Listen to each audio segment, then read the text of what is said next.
बिस्मिल्लाहिर्रहमानिर्रहीम। जनाब स्पीकर, बहुत शुक्रिया आपका कि आपने एक ऐसे मौजू पे मुझे बात करने का मौका अता फरमाया है जो इस वक्त पूरी पाकिस्तानी कौम की आवाज़ है। और इससे पहले कि मैं बहुत सारी बातों को जवाब दूं, मेरा ख्याल है ये मौका नहीं है। ये वो मौका है जनाब स्पीकर जिसमें हमने हर पाकिस्तानी की आवाज़ को यक ज़ुबान होकर अपने दुश्मन को एक मैसेज देना है। और मैसेज यही है कि शहादत है मतलूब व मकसूद व मोमिन, शहादत है मतलूब व मकसूद व मोमिन, न माले गनीमत न किश्वर कुशाई। मैं ये कहना चाहता हूँ कि हिंदुस्तान जो एक मिनट मैडम, मैं ये कहना चाहता हूं कि दुश्मन ने रात की तारीकी में जो हमला पाकिस्तान पर किया, जनाब स्पीकर, ये कोई नई बात नहीं है। 1965 हो, 71 हो, पुलवामा हो, कोई मौका हो, इस बुज़दिल दुश्मन ने हमेशा पाकिस्तान पर रात की तारीकी पे हमला किया। और हम बचपन में देखा करते थे, जो कॉलेज स्कूल के अंदर ताकतवर बच्चा होता था वो दूसरे बच्चों को कोशिश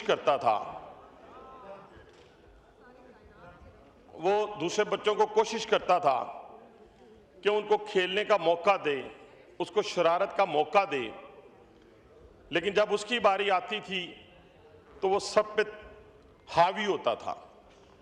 मैं अपनी पाकिस्तानी फौज को, अपने शाहीनों को, पूरी कौम की तरफ से ये बात दुख हुआ, अफसोस हुआ, मेरी ख्वाहिश भी थी कि मैं कोई बात ऐसी ना करूं।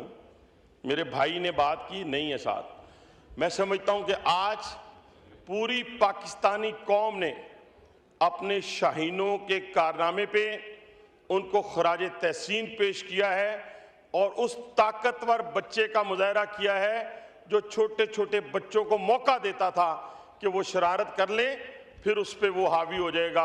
आज मेरे शाहीनों ने वो तैयारे गिराए हैं, वो जहाज गिराए हैं जिनका वो ढंडोरा पीटा करता था, जिसका नाम वजीर आजम जो हिंदुस्तान का मोदी है, जिसको मैं गुजरात का बुच्चर कहता हूँ, जिसने सिर्फ मुसलमानों के खून से अपने हाथ नहीं रंगे जनाब स्पीकर, बल्कि अगर क्रिश्चियन कम्युनिटी को देखें उनके खून का भी हिसाब इसी ने देना है। और अगर आप देखें तो कश्मीरियों को देखें, सिखों को देखें, हर जगह के ऊपर। और ये वावेला किया गया जनाब स्पीकर, जब उन्हें अपनी कमज़ोरी साबित हो गई कि हम पाकिस्तान को ज़ेर नहीं कर सकते, पाकिस्तान को काबू नहीं कर सकते, तो उन्होंने एक जाली प्रोपोगंडा किया।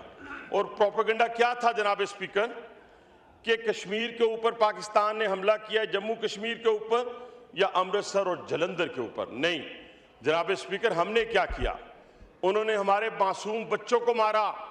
एक दहशतगर्द जनाब स्पीकर वो साबित नहीं कर सके।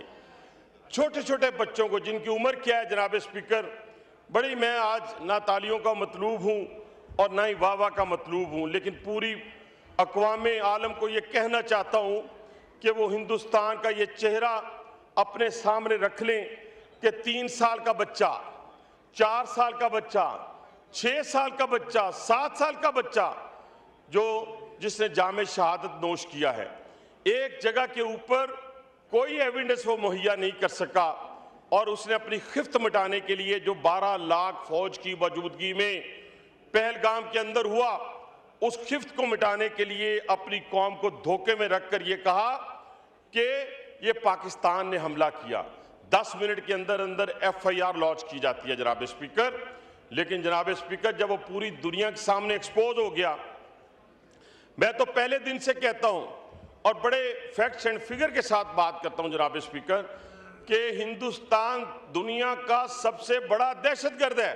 वो कैसे, मैं अभी आपको बताता हूं। और हमें दहशतगर्द कहने वाला क्या करता है, जरा सुनते जाएं। नेपाल में दहशतगर्दी वो करता है, बर्मा में वो करता है, बांग्लादेश में वो करता है, ऑस्ट्रेलिया में वो करता है, कनाडा में वो करता है, USA में वो करता है, UK में वो करता है। और सबसे बढ़कर मुझे अफसोस है उन दोस्तों पे, भाइयों पे, कि उनकी जुबान पर यह नाम ही नहीं आता।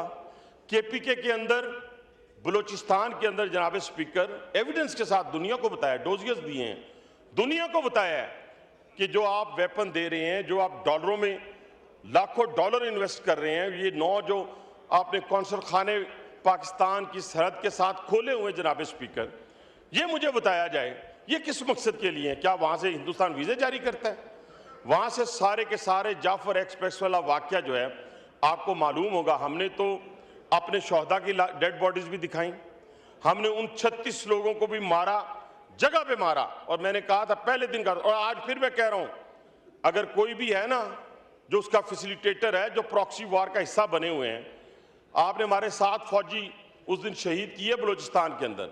और मैंने इस हमले के बाद और हिंदुस्तान को नाको चने चबवाने के बाद ये स्टेटमेंट दी थी कि मैंने कहा था कि अब जो भी प्रॉक्सी वार का हिस्सा बनेगा, हम एक फौजी के मुकाबले में 100 मारेंगे, 100 दहशतगर्द।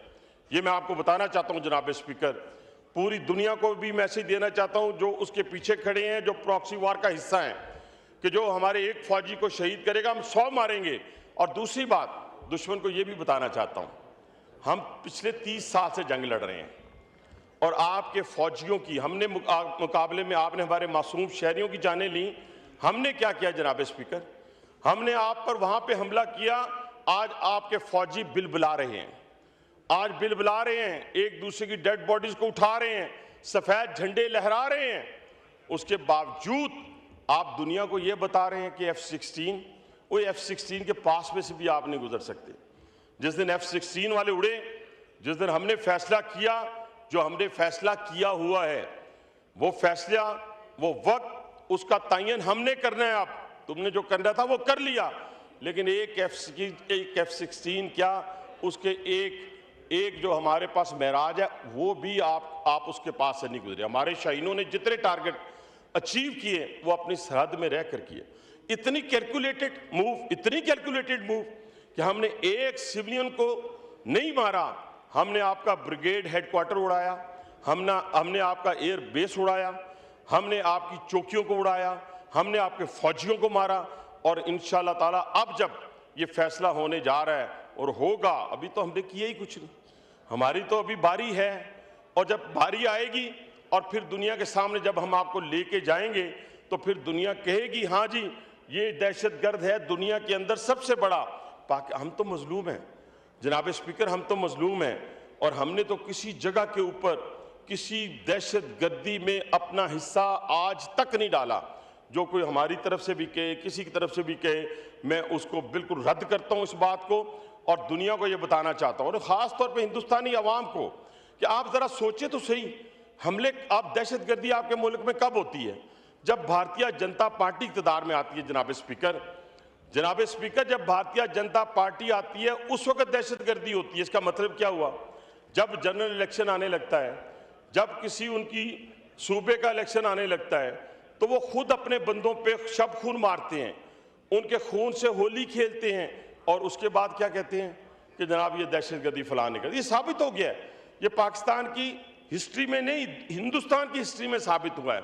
और ये जो संदूर की बात की, उन्होंने इस संदूर को अल्हम्दुलिल्लाह पाकिस्तानी फौज ने तंदूर बनाया, और तंदूर बनाकर उनके मुंह पे मारा और बताया कि पाकिस्तानी फौज जो है। और जहां तक ये बात रहेगी जी पाकिस्तान, मैं एक बात की तरदीद करता हूं सख्ती के साथ, मेरे भाई इस पे मेरा साथ भी देंगे पीटीआई वाले। ये जो हिंदुस्तान के मीडिया ने कहा कि बानी पीटीआई के साथ जेल में ज्यादती हुई है, मैं इसकी बिल्कुल तरदीद करता हूं, और किसी की जुर्रत नहीं है कि ऐसी हरकत कर सकें। इसलिए आप तसल्ली रखें, ऐसा कोई वाकया नहीं हुआ। पूरी कौम इस वक्त पाक फौज के पीछे, पाकिस्तान के पीछे खड़ी है। कौन कौन खड़े हैं? बलोच खड़े हैं, पख्तून खड़े हैं, पंजाबी खड़े हैं, बलोच खड़े हैं, जीबी वाले खड़े हैं, सिंध वाले खड़े हैं, सराइकी खड़े हैं, तमाम पार्टियों के लोग, तमाम कश्मीरी, मैंने बिल्कुल कश्मीरियों ने तो अपनी जानों के नजराने पेश किए। हमें टाइम की बड़ी बस आखिरी 4-5 बहुत सारे नाम हैं। मैं बिल्कुल मैं तो आज इंटेलेक्चुअल गुफ्तगू कर रहा हूं, किसी को कुछ कहा ही नहीं। मैं सिर्फ ये बात कहना चाहता हूं जनाब स्पीकर कि ये सारे के सारे जो हैं अपनी फौज के पीछे खड़े हैं, अपने शोहदा के पीछे खड़े हैं। हम 28 मई करने वाले हैं। 28 मई जब हिंदुस्तान ने 5 धमाके किए थे ना, 5 धमाके, तो 6 धमाके हमारे लीडर मियां नवाज शरीफ ने हिंदुस्तान को किए थे खिलाफ और उनके मुंह पे मारा था, उनके मुंह पे मारा था। मैं फिर कहता हूं थोड़ी सी बात करते हुए, 9 मई वाले नहीं है। हमने शोहदा के मुजस्समों को नहीं तोड़ा, ना हमने तोड़ना है, ना हमने GHQ पे हमला किया, ना हमने करना है, ना हमने हमजा कैंप पे हमला किया, ना हमने करना है। हमारी सोच बिल्कुल क्लियर है। हाँ, उन लोगों के लिए भी एक मैसेज है जनाब स्पीकर, जिन्होंने पाकिस्तान का खाया। भाई साहब, मैं माइक नहीं बंद करना चाह रहा। नहीं, आप करेंगे तो फिर मुनासिब तो नहीं है ना। आप गुजारिश कर रहा हूं। चलिए मैं कर लेता हूँ, बड़े बहुत सारे नाम हैं, मैं कर लेता हूँ। मैं ये कह रहा था, जिन्होंने पाकिस्तान का खाया, पाकिस्तान में बड़े हुए, पाकिस्तान की यूनिवर्सिटीज में पढ़े, पाकिस्तान की टिकट ली, पाकिस्तान के जहाज में सफर करके वो दुनिया में जाके भाग के चले गए, वहां जाके दियारे गैर से मदद ली, घर लिए, गाड़ियां ली और वहां बैठ के पाकिस्तान की मुखालफत कर रहे हैं। ऐसे लोगों को, और जो इस वक्त इस पाकिस्तान में बैठकर फौज पे तनकीद करेगा, मुखालफत करेगा, वो गद्दारे वतन कहलाएगा। फतवा दे रहा हूं जनाब स्पीकर, गद्दारे वतन कहलाएगा। और गद्दारे वतन की पाकिस्तान में कोई जगह नहीं होगी। वो अपने लिए ढूंढ ले जिस जगह भी उसने जाना है। और जो बाहर बैठे हुए हैं उनके लिए भी ये पैगाम है, आप अगर ये हरकत और सकनात छोड़ें या ना छोड़ें, अब आपके मनसर है। इंशाअल्लाह ताला हम इस जंग से फारिग होंगे, आपको उसी तरह घसीट के लाएंगे जैसे हमने पाकिस्तान के दुश्मनों को पहले घसीटा है।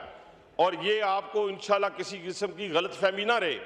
पाकिस्तान में हर चीज़ पे कंप्रोमाइज़ किया जा सकता है जनाब स्पीकर, लेकिन पाकिस्तान की किसी तौर के ऊपर, सरहदों के ऊपर, नज़रियात के ऊपर कंप्रोमाइज़ नहीं किया जा सकता। मैं अपनी फ़ौज को, अपने शहीनों को, अपने नेवी के जवानों को, सबको खराज तहसीन पेश करता हूँ और अपनी फ़ौज को कहता हूँ कि इंशाअल्लाह पाकिस्तान की 24 करोड़ आवाम आपके पीछे है। इंशाअल्लाह वो वक्त दूर नहीं कि जब हम हिंदुस्तान को दंदान शिकन इंशाअल्लाह ताला जवाब देंगे। बहुत शुक्रिया। पाकिस्तान जिंदाबाद, पाक फौज जिंदाबाद।